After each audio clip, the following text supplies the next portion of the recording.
नमस्कार प्यारे बच्चों, मैथमेटिक्स क्लास में आपका स्वागत है। आज हम 12th क्लास के एक चैप्टर मैट्रिक्स आव्यूह का एक्सरसाइज 3.1 बनाते हैं। ठीक है, तो एक्सरसाइज 3.1 का फर्स्ट क्वेश्चन आपको गिवन है। आव्यूह ए बराबर आपको दिया है, ये दिया है ना, तो हमको क्या निकालना है। इसका फर्स्ट क्वेश्चन है आव्यूह की कोटि। क्या निकालनी है? आव्यूह की कोटि। तो सबसे पहले आते हैं, आव्यूह की कोटि क्या होती है। आपने पढ़ा होगा किसी भी आव्यूह की कोटि m क्रॉस n होगी। m यहाँ पर क्या होंगी? नंबर ऑफ रोज, और n क्या होंगे? नंबर ऑफ कॉलम होंगे, अर्थात रोज मल्टीप्लाई बाई कॉलम। तो इस आव्यूह की कोटि निकालने के लिए हम आव्यूह में क्या गिनेंगे? नंबर ऑफ रोज कितने हैं, तो रोज कितने हैं? First row, second row and this is third row. तो कितने रो है हमारे? 3 रो, फर्स्ट सेकेंड थर्ड। तो आव्यूह की कोटि 3 मल्टीप्लाई बाई कितने कॉलम है? 1 कॉलम, 2 कॉलम, 3 कॉलम और ये 4 कॉलम। 1 2 3 4, तो कितने कॉलम हो गए? 4 कॉलम हो गए। तो इस आव्यूह की कोटि कितनी होगी? 3 गुणा 4 होगी। क्यों? क्योंकि 3 पंक्ति हैं और 4 क्या हैं? स्तंभ हैं। तो पंक्ति गुणा स्तंभ तो हो गया। तो पहला पार्ट हमारा आसान था। अब आते हैं दूसरा पार्ट, आव्यूह में अवयव। आव्यूह में अवयव कितने होंगे? ठीक है, अब आव्यूह की कोटि कितनी है? 3 गुणा 4 है ना। तो आव्यूह में अवयव निकालने के लिए मैं 3 गुणा 4 बराबर 4 तिया कितना हो जाएगा? 12। तो 12 क्या हो जाएंगे उसमें एलिमेंट? क्यों, हमने लास्ट वीडियो में पढ़ा था ना कि यदि किसी भी आव्यूह का जो ऑर्डर है वो m क्रॉस n है। यदि आव्यूह का ऑर्डर m क्रॉस n है, यदि m और क्रॉस n को यदि हम मल्टीप्लाई कर देते हैं तो वो mn निकल जाएगा, और mn हमारा क्या निकलता है? नंबर ऑफ एलिमेंट निकलता है।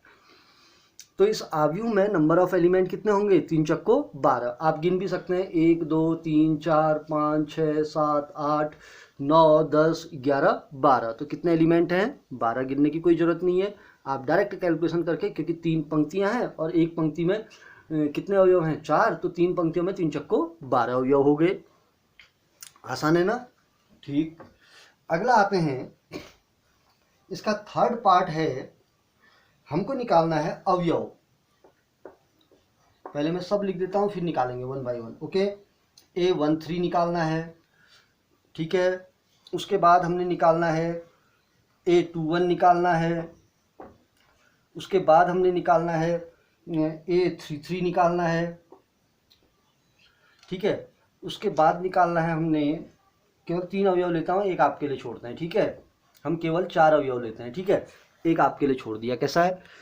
तो आव्यूह में A13 अवयव कौन सा होगा? A13 का मतलब हुआ पहली पंक्ति के तीसरे स्तंभ का अवयव। A13 का मतलब आई पंक्ति और j स्तंभ।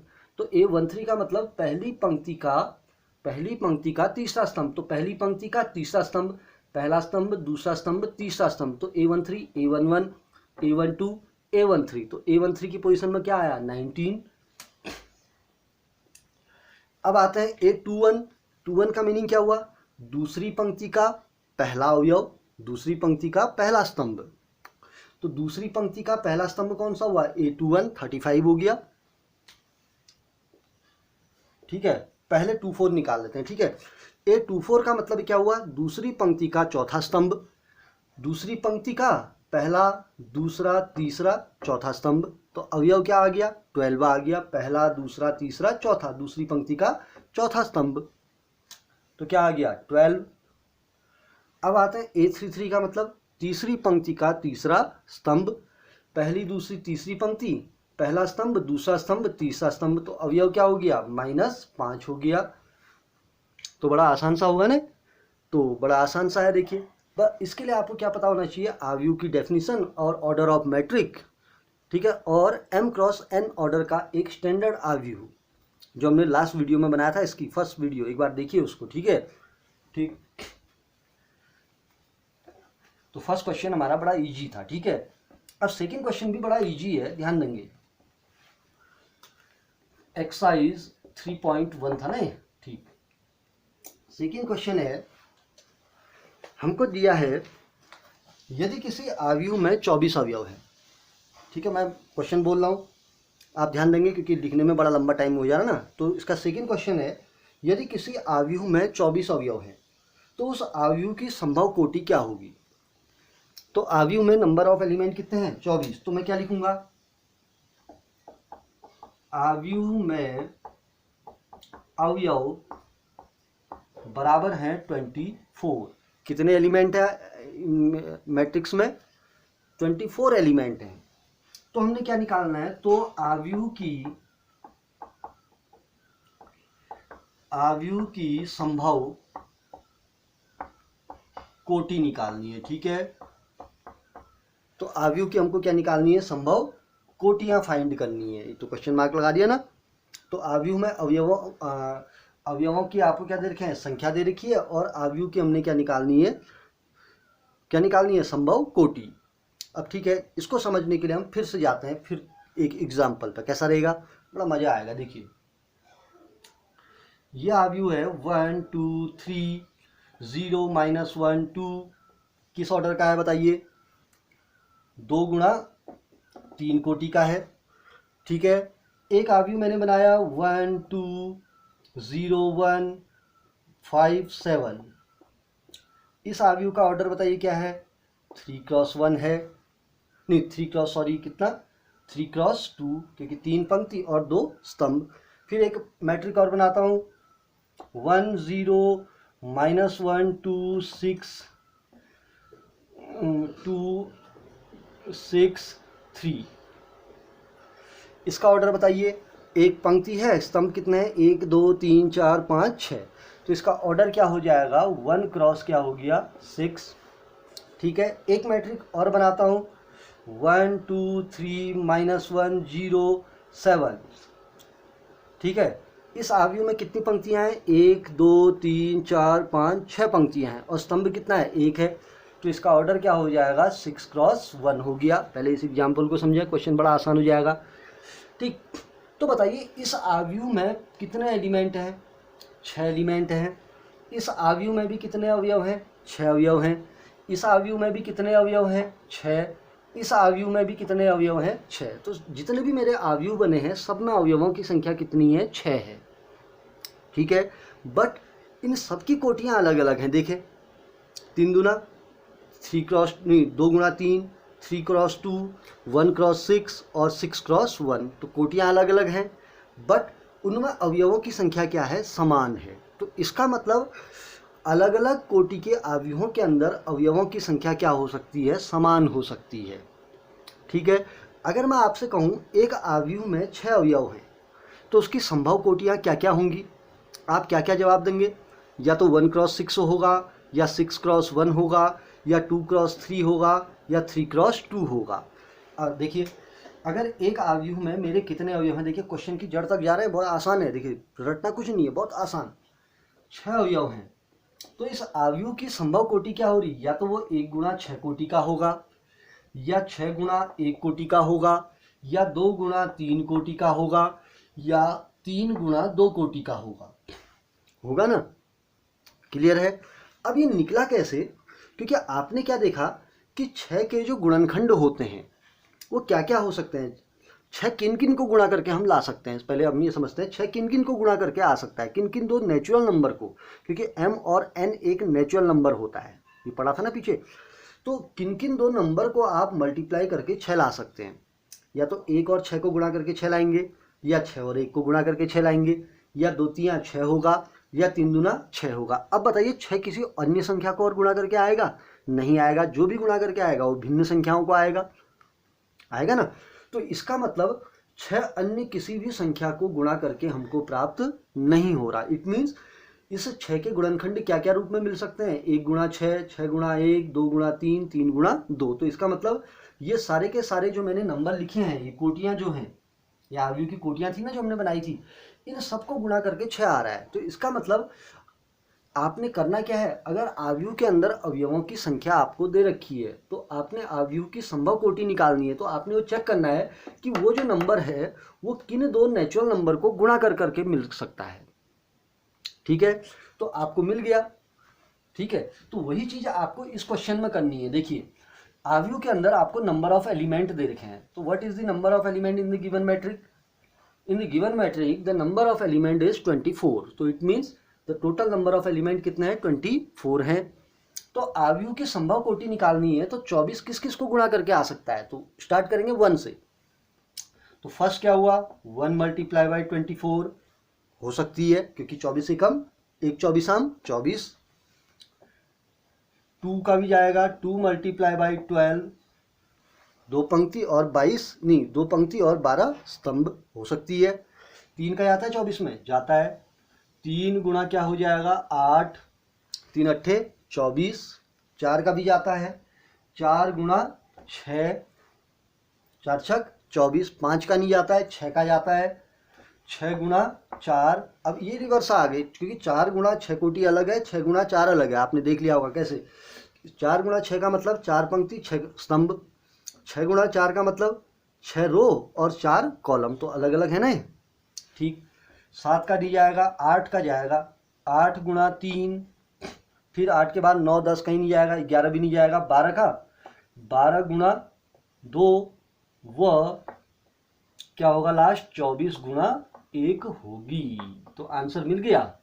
तो इसका मतलब अगर आपको आव्यूह में अवयव दे रखे हैं, तो उस आव्यूह की संभव कोटि क्या क्या हो सकती है?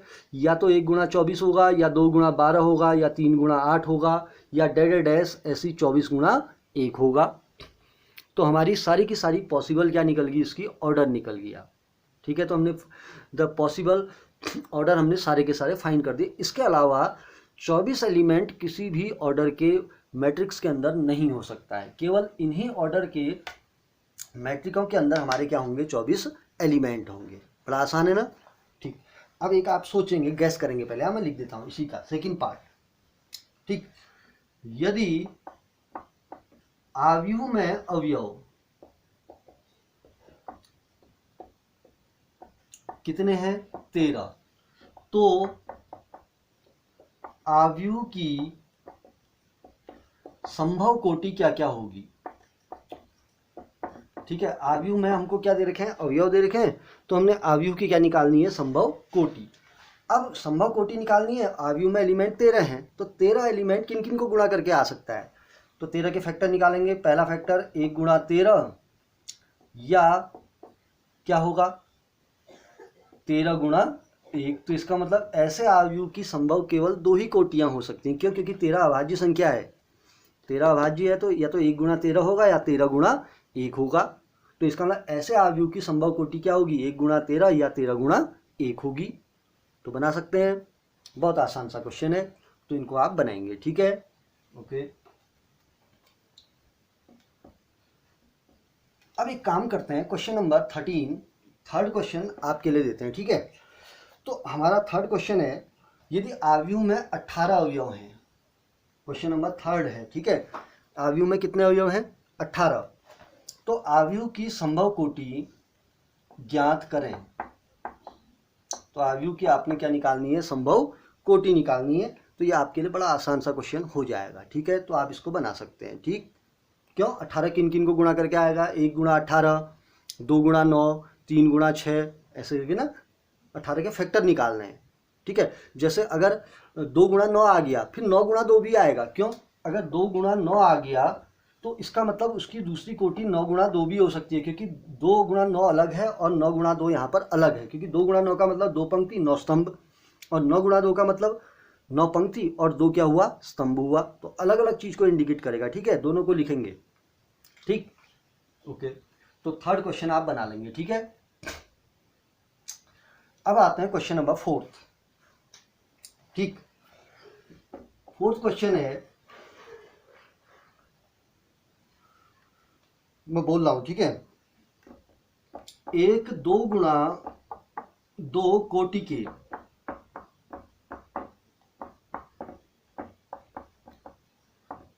आव्यूह की रचना करें,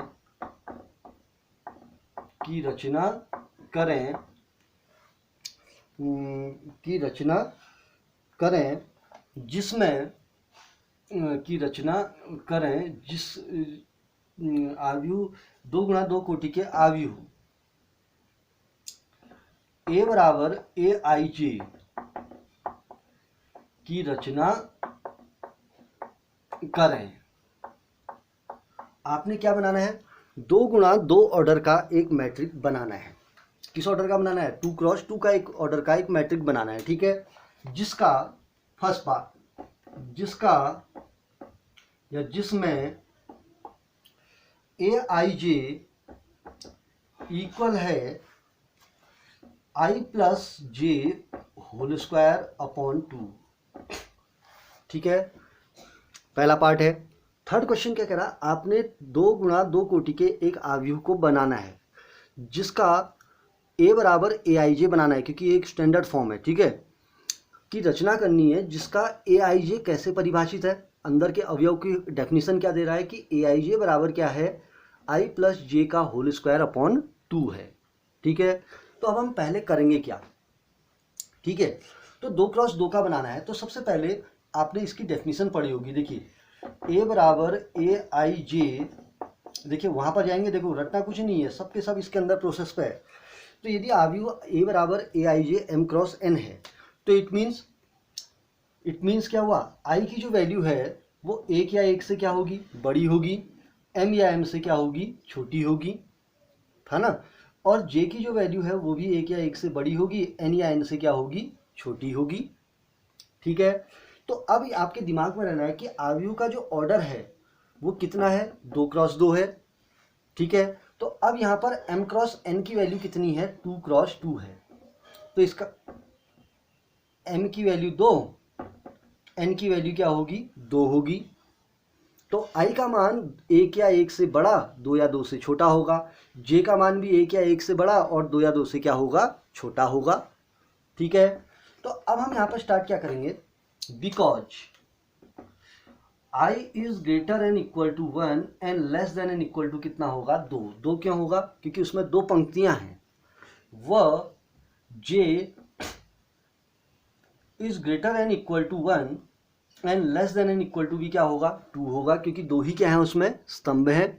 तो अब आपने क्या करना है कि i का संभव मान क्या क्या होगा, 1 2, j का संभव मान क्या होगा, 1 2। तो अब बनाए, अब यहां पर रखेंगे, ठीक है। सो A11, देखिए i का मान 1 और j का मान भी 1 रखा, i की वैल्यू भी 1 रखी, j की वैल्यू भी 1, तो क्या बनेगा, 1 प्लस 1 का होल स्क्वायर अपॉन 2। तो 1 1 2, 2 का स्क्वायर कितना हुआ, 4, 4 बट्टा 2 कितना हो गया, 2। इसको आप सॉल्व कर लेंगे ना, ठीक है। अब आ जाइए A12 कितना होगा, 12 का मतलब i की वैल्यू 1, j की वैल्यू 2, तो 1 प्लस 2 होल स्क्वायर अपॉन 2, तो कितना आया, 2 और 1 3, 3 का स्क्वायर 9 बट्टा 2, तो A12 भी निकल गया। अब आते हैं अब A13 आएगा, बताइए A13 आ सकता है, नहीं आ सकता है, क्यों, क्योंकि i की वैल्यू कितनी है, i की वैल्यू तो 1 रख रहे हैं हम, फिक्स कर रहे हैं, लेकिन j की वैल्यू 3 जा सकती है, नहीं जा सकती है, क्योंकि j का मान भी कहाँ तक जाएगा, 2 ही तक जाएगा, ठीक है। इसलिए A13 एलिमेंट इस मैट्रिक के अंदर नहीं होगा, ठीक।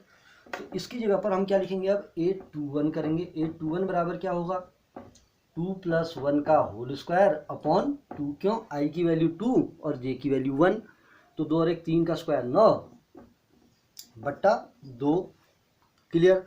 अब आते हैं A22 क्या होगा रखिए, i की वैल्यू 2 प्लस j की value 2 whole square upon 2, clear.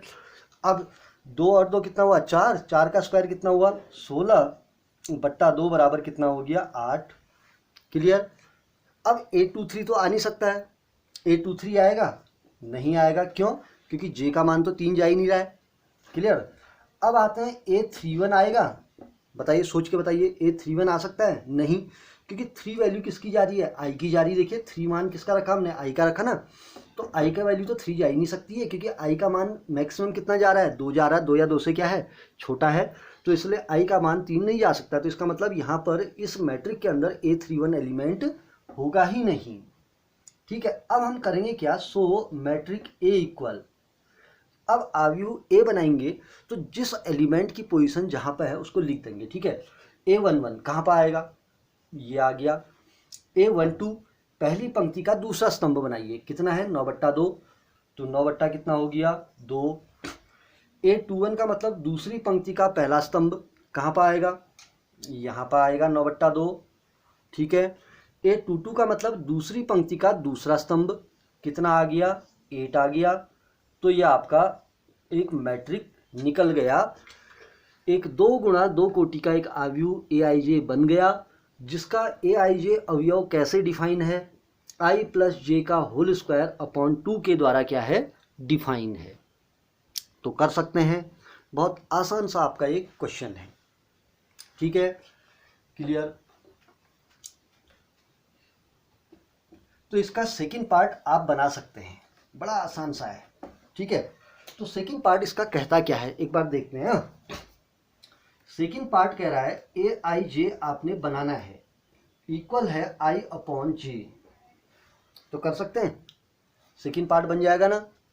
Third part भी आप बना सकते हैं इसका, AIJ इक्वल क्या आएगा I + 2J का होल स्क्वायर अपॉन कितना हो गया 2। तो इस वाले पार्ट को भी आप बना सकते हैं, क्या क्या निकालेंगे, A11 निकालेंगे, A12 निकालेंगे, A21 निकालेंगे, A22 निकालेंगे और I और J की वैल्यू रखते रहेंगे उसमें, ठीक है, फर्स्ट पार्ट की तरह। तो क्लियर, तो ये क्वेश्चन आपका कंप्लीट हो गया, ठीक है। चलिए अब मैं इसी क्वेश्चन को फिफ्थ क्वेश्चन लेता हूँ। देखिए फिफ्थ क्वेश्चन भी एक बार देखते हैं, आप बना सकते हैं। एक 3 × 4 कोटि का आव्यूह A बराबर AIJ की रचना करें, जिसमें फर्स्ट पार्ट है जिसमें AIJ इक्वल है 1/2 mod of -3I + J। Clear. अब ये कौन सा क्वेश्चन है, फिफ्थ क्वेश्चन है। फिफ्थ क्वेश्चन क्या कह रहा, एक 3 × 4 कोटि के आव्यूह A बराबर AIJ की रचना करें, जिसका AIJ कितना है 1/2 mod ऑफ -3I + J है, ठीक है। तो अगर इसको बनाएंगे तो पहले हम इसमें सपोज करते हैं I की वैल्यू क्या जाएगी, I की वैल्यू 1 या 1 से बड़ी होगी और M या M से छोटी होगी। तो M की वैल्यू कितनी है, यहाँ पर 3 है, अरे M × N, ये 3M हुआ और N क्या हुआ 4। तो I की वैल्यू 3 या 3 से छोटी होगी, 1 या 1 से बड़ी होगी। वह J की वैल्यू क्या होगी, 1 या 1 से बड़ी होगी, 4 या 4 से क्या होगी छोटी होगी, ये 4 या 4 से छोटी हो गई। क्लियर। अब आप यहाँ पर क्या निकालेंगे, A11 निकालेंगे। देखिए मैं हिंट दे रहा हूँ कि आधे से आप बनाएंगे, ठीक है, बहुत आसान हो जाएगा। A11 इक्वल क्या होगा, यहाँ पर रखेंगे 1/2 -3 × 1 + J का वैल्यू क्या है 1 है। देखिए I की वैल्यू 1, J की वैल्यू 1। अब इसका आप कैलकुलेशन करेंगे, इक्वल क्या होगा 1/2, 3 × 3 -3 धन 1 इक्वल कितना आएगा, -3 धन 1 कितना हुआ -2, -2 का मॉड 2, 2/2 कितना हो गया 1 आ जाएगा इसको सॉल्व करके, क्योंकि मॉड माइनस नंबर का मॉड प्लस हो जाता है, प्लस -2 का मॉड +2, +2/2 1। ऐसी A12 निकालेंगे, क्या आएगा 1/2, I की वैल्यू 1, J की वैल्यू 2। तो यहाँ पर रखेंगे -3 × 1 + J की वैल्यू कितनी हो गई 2, ये इक्वल 1/2 मॉड ऑफ -3 × 1 -3 धन कितना आ गया 2, ठीक, -3 धन 2 कितना हुआ -1, -1 का मॉड 1, तो कितना आ गया 1/2। तो कैलकुलेशन सबके समझ में आ गया ना। अब इसके बाद आप क्या निकालेंगे, A13 निकालेंगे, ठीक है। अब J का मान, क्योंकि देखिए दूसरा J जो है कहाँ तक जा रहा है 4 तक जा रहा है, क्योंकि 4 के इक्वल बनना ना। तो इसका मतलब इस आव्यूह के अंदर आप क्या निकालेंगे, A13 भी निकालेंगे, A14 भी निकालेंगे। I का मान 1, J का मान 4, क्योंकि J का मान 4 पॉसिबल है। क्लियर। अब उसके बाद क्या निकालेंगे, A21 निकालेंगे, A22 निकालेंगे, निकाल सकते हैं इस फॉर्मूले में रख के, I की वैल्यू 2 और J की वैल्यू 1 रख लेंगे। A22 का मतलब I की वैल्यू 2, J की वैल्यू 2। ऐसी A23, A24 कंप्लीट 25 नहीं निकलेगा, क्यों, क्योंकि 4 ही तक जा रहा है J का मान। ऐसी फिर क्या निकालेंगे, A31 निकल सकता है, पहले देखेंगे। I का मान 3 तक जा रहा है, I का मान कहाँ तक जा रहा है 3 तक, तो A31 निकल सकता है। ऐसी क्या निकालेंगे, A32 निकाल लेंगे। फिर A33 निकालेंगे, फिर क्या निकालेंगे A34 निकालेंगे, सब कर लेंगे ना इसको। फिर A35 नहीं होगा क्योंकि J तो 5 जा ही नहीं रहा। अब A41 निकलेगा क्या, सोच के बताइए एक बार। A41 निकल सकता है इसके अंदर? नहीं निकलेगा। क्यों?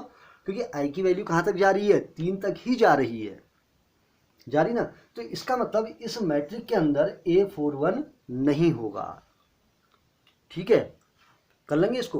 तो इसको आप फिफ्थ क्वेश्चन को भी आप खुद बनाएंगे और उसके बाद लास्ट में अतः करके आप क्या बनाएंगे, एक मैट्रिक A बराबर बनाएंगे, ये उसमें एलिमेंट को रख देंगे आप, ये A11 A12 A13 A14 A21 A22 A23 A24 A31 A32 A33 A34, हर एलिमेंट को उसकी पोजीशन पर आपने रख देना है।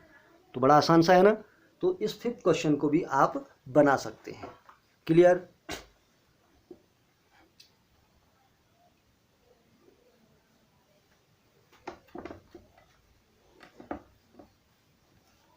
अब आते हैं क्वेश्चन नंबर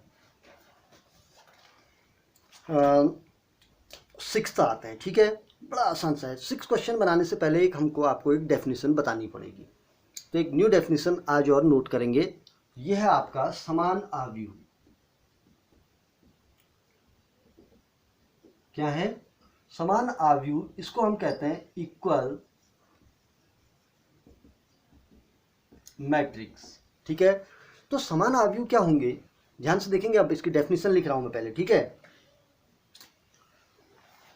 यदि A इक्वल AIJ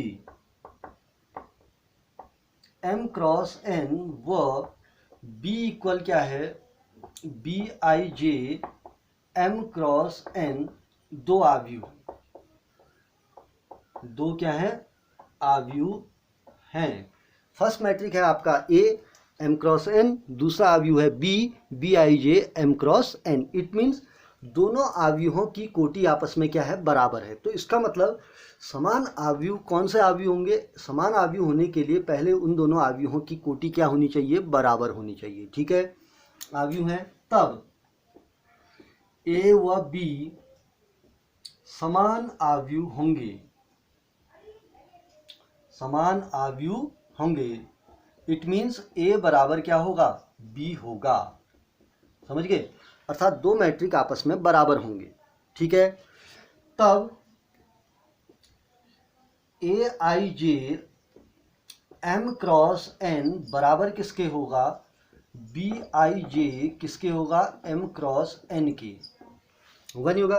तो जब दो आव्यूह A और B बराबर हैं तो AIJ M क्रॉस N बराबर दूसरा आव्यूह BIJ M क्रॉस N आपस में क्या होने चाहिए, बराबर होने चाहिए। तो दोनों आव्यूह बराबर हैं। तब इसलिए I व J के प्रत्येक संगत मान पर AIJ बराबर किसके हो जाएगा, BIJ होगा। ये हमारी इसकी डेफिनेशन है, किसकी, समान आव्यूह की डेफिनेशन है। तो समान आव्यूह कहता क्या है कि दो आव्यूह समान होंगे कब, जब उनकी पहली क्या हो, कोटियां बराबर हों। तो दो आव्यूह समान कब होंगे, जब उनकी कोटि बराबर होगी। इट मीन्स इक्वल ऑर्डर के मैट्रिक ही हमारे समान आव्यूह होंगे, अर्थात उनका ऑर्डर सेम होना चाहिए। ठीक है, और सेकंड क्या होगा, अगर दो आव्यूह बराबर हैं तो I और J के प्रत्येक संगत मान पर AIJ और BIJ समान होगा। इट मीन्स A11 बराबर किसके होगा, B11, A12 बराबर किसके होगा, B12, A13 बराबर किसके होगा, B13, A21 बराबर किसके होगा, B21 के होगा। समझ गए? अर्थात उनके संगत अवयव आपस में क्या होंगे, एक दूसरे के बराबर। अब संगत अवयव कौन से होंगे, I और J का संगत मान। I और J का संगत मान का मतलब इट मीन्स A11 बराबर किसके होगा, B11। अब ऐसा नहीं कि A11 बराबर A22 हो जाए, ऐसा नहीं होगा कि जो I और J यहाँ पर है वही I और J यहाँ पर होना चाहिए। A11 के ही बराबर होगा, कॉमा B12 बराबर किसके होगा, बताइए, A12 के होगा। अगर मैं कहूँ A33 किसके बराबर होगा, B33 के बराबर होगा। अर्थात I और J का जो संगत मान है उस पर दोनों अवयव क्या होने चाहिए, बराबर होने चाहिए। क्लियर है? बहुत आसान सा एक आपका डेफिनेशन है। तो तो इसको आप नोट करेंगे, ठीक है। तो दो समान अवयव कब होंगे? जब उनकी कोटियां बराबर होंगी, और कोटि बराबर होने के बाद उनके संगत अवयव प्रत्येक i और j के मान पर वे दोनों संगत अवयव भी क्या होंगे? बराबर होंगे, ठीक है। तो इसको नोट कर लेंगे, ठीक है। बहुत इंपॉर्टेंट डेफिनेशन है ये भी। अब आते हैं इस पर एक क्वेश्चन नंबर 6। तो आज इसको फिनिश कर लेते हैं, ध्यान देंगे, कल फिर नया टॉपिक देखेंगे, ठीक है। तो हमारा है x, y व z ज्ञात करें। ज्ञात करें, कुछ पार्ट मैं बताऊंगा, कुछ पार्ट आप बनाएंगे, ठीक है। तो फर्स्ट पार्ट है, फर्स्ट मैट्रिक है 4 3 x and 5 and second matrix equal है किसके? y z 1 and 5, यानी तो दो अवयव आपस में बराबर हैं। तो दो अवयव आपस में बराबर कब होंगे? जब इनके संगत अवयव आपस में बराबर हो। इट मीन्स पहले अवयव का a11 दूसरे वाले के b11 के बराबर होगा। इट मीन्स 4 किसके बराबर होगा? y के, इसलिए y इक्वल क्या होगा? 4, कॉमा दूसरा a12 b12 के बराबर। तो z बराबर किसके होगा? 3 के हो गया। x किसके बराबर होगा? 1 के बराबर होगा। ये a21 b21, 5 और 5 आपको ऑटोमेटिक बराबर दिख रहा है। तो बड़ा आसान सा है ना, क्या कोई टफ है? बहुत इजी क्वेश्चन है, बहुत मज़ेदार, ठीक है, आप बना सकते हैं, ठीक। आइए अब इसका सेकंड पार्ट लेते हैं। It's second part is here अवयव x plus y 2 5 plus z xy equal होगा 6 2 5 8, ठीक है। अब यहां पर भी हमारा क्या है? दो अवयव आपस में क्या हो रहे हैं? बराबर हो रहे हैं। पहला अवयव दूसरे अवयव के क्या है? बराबर है। तो इसका मतलब दो अवयव यदि बराबर है तो उनके संगत अवयव बराबर होंगे ना। तो इसका पहला अवयव कौन सा है? a11 x plus Y equal किसके हो जाएगा? 6 के हो गया, ठीक है। अभी इक्वेशन बनेंगी 2 2 के बराबर हो गया, देखिए ये तो इक्वल ऑटोमेटिक है। अब थर्ड में सेकंड में आइए, 5 प्लस जेड इक्वल कितना होगा? 5 5 प्लस जेड इक्वल 5 हो गया, ठीक है। थर्ड आएंगे एक्स वाई इक्वल किसके होगा? 8 के। X Y X into Y equal 8 हो गया, क्लियर। संगत अवयव संगत के बराबर होगा, पहले का जो अवयव है उसी क्रम में उसी से बराबर होगा, ठीक है। तो इसको यदि मैं सॉल्व करूंगा तो z इक्वल क्या होगा? 5 या प्लस में तो जरा के माइनस, तो z की वैल्यू हमारी निकल चुकी है। कितनी आ चुकी है? 0 आ चुकी है। तो अब मैं यहां से क्या करूंगा? Equation number first, equation number second, इन दोनों इक्वेशनों को सॉल्व करूंगा। तो मैं कहां से आऊंगा? समीकरण नंबर 1 व कहां से? समीकरण नंबर 1 से हम किसका मान निकालें? x का ही निकाल देते हैं। तो x बराबर क्या होगा? 6 माइनस वाई कहां पर रखेंगे? समीकरण नंबर 2 में रखेंगे। तो x का मान निकाला और उसको समीकरण 2 में रखा तो कितना आया? 6 minus Y, 6 minus Y into Y equal क्या हो गया? 8 हो गया, क्लियर। अब ब्रैकेट खोलिए, 6y minus Y square equal 8 हो गया। अब इसको पक्षांतर करके इक्वेशन बनाते हैं, द्विघात समीकरण बन गई। Y square minus 6y plus 8 equal 0। कैसे? इन दोनों का मैंने इधर पक्षांतर कर दिया, ठीक है।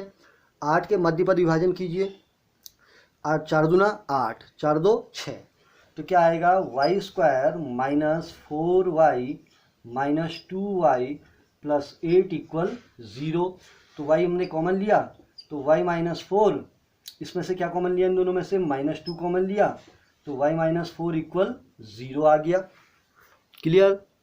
बहुत आसान सा कैलकुलेशन है ना। सो y माइनस 4 और y माइनस 2 इक्वल क्या हो गया? 0। तो यहाँ से वैल्यू क्या निकलेगी? y की पहले वाले से वैल्यू क्या निकलेगी? 4, व क्या निकलेगा? दूसरे वाले से वैल्यू क्या निकलेगी? 2। आप मैंने डायरेक्ट कर दिया, आप कर सकते हैं इसको। यदि y माइनस 4 बराबर 0 तो y बराबर 4, y माइनस 2 बराबर 0 तो y बराबर 2 निकल गया। तो y के कितने मान आ गए? 2 मान आ गए। अब y के यदि 2 मान आए हैं तो इसका मतलब x के भी कितने मान आएंगे? 2 आएंगे। तो यहाँ पर हम x की वैल्यू निकालेंगे अब, ठीक है। तो कहाँ से निकालते हैं? समीकरण नंबर 1 से यदि y इक्वल कितना हुआ 4 तो x बराबर कितना होगा, बता सकते हैं सब बच्चे। देखिए y बराबर, देखिए ये समीकरण नंबर 1 में तो था ये x बराबर समीकरण नंबर 1 से ही ट्रांसफर हुआ है ना, x इक्वल 6 माइनस वाई, तो y की वैल्यू 4 होगी तो x बराबर क्या होगा 6 माइनस 4 बराबर कितना हो गया 2। यदि y इक्वल कितना हुआ 2 तो x बराबर कितना होगा, देखिए यहाँ पर रखिए y बराबर 2 है तो x बराबर कितना होगा 6 माइनस 2 बराबर कितना हो गया 4। ठीक है, तो ये दोनों मेरे किसकी वैल्यू निकल गई, z x और y की निकल गई। x और y के x 2 है तो y 4 होगा, x 4 होगा तो y कितना होगा 2 और z कितना आ गया 0 निकल गया। अब इनको यहाँ पर रख के देखते हैं एक बार। हाँ, x कितना है पहले वाले में 2 है y 4 है तो 4 और 2 कितना हुआ 2 और x 2 है y 4 है तो 2 और 4 6।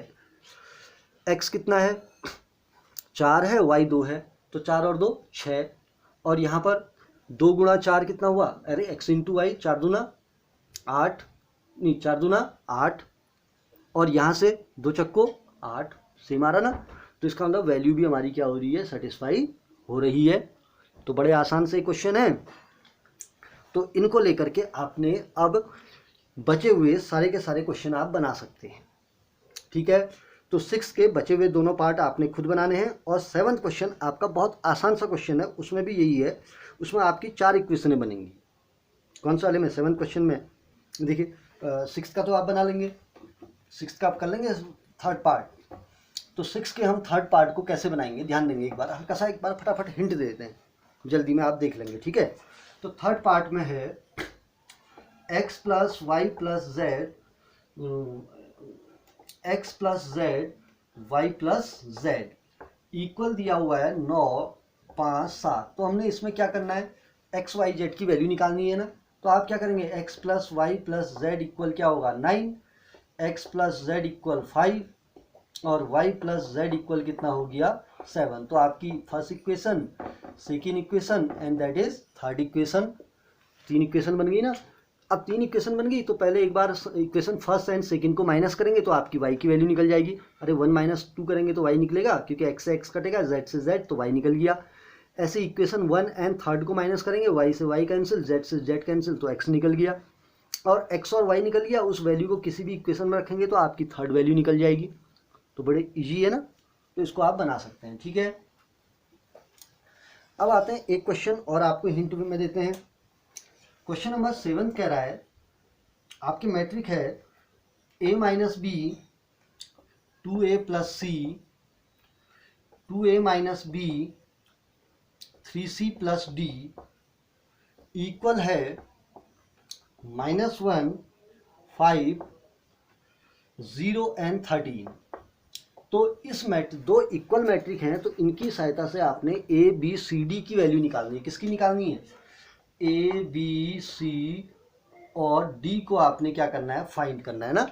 तो दोनों मैट्रिक इक्वल हैं, तो इक्वल हैं तो इसका मतलब a माइनस बी किसके इक्वल होगा -1 के, 2a माइनस सी किसके इक्वल होगा 5 के, थर्ड 2a माइनस बी किसके इक्वल होगा 0 के, next 3c plus D equal होगा किसके 13 के।